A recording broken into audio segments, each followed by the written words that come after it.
ঘরের মধ্যে কোন কোন জিনিস থাকলে জিনেরা আকৃষ্ট হয় এবং ক্ষতি করার চেষ্টা করে। অত্যন্ত গুরুত্বপূর্ণ বিষয়।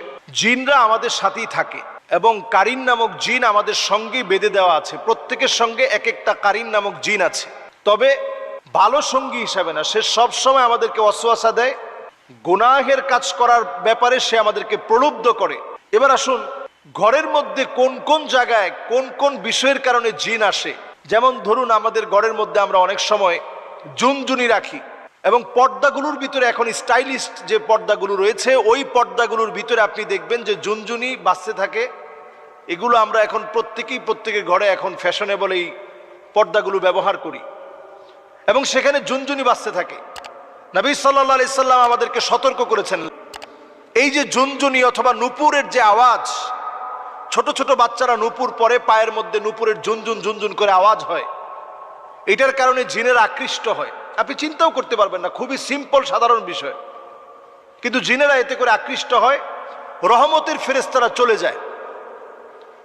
এরপরে আপনার ঘরে অনেক সময় আমরা দেখা যায় ছোট ছোট বাচ্চাদেরকে পেশাব করিয়ে একটা কমোডের মধ্যে পেশাবটা জমিয়ে রাখি, অথবা হাই কমোডে পেশাব করে ফ্লাশ করি না।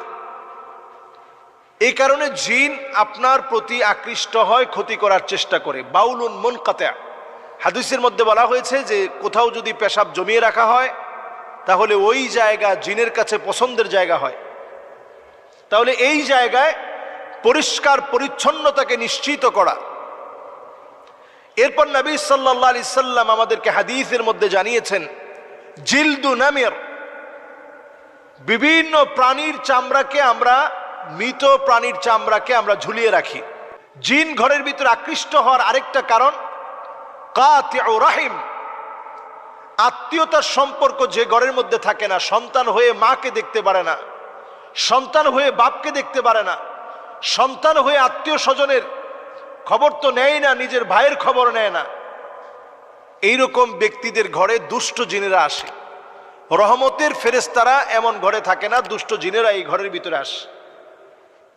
এরপর নবী সাল্লাল্লাহু আলাইহি সাল্লামের হাদিস থেকে বোঝা যায় যে ঘরের ভিতরে পুতুল থাকে, তাসাউর, বিভিন্ন রকম মূর্তি থাকে, বিভিন্ন রকমের ছবি থাকে, এই ঘরগুলোর ভিতরে রহমতের ফেরেশতারা আসে না।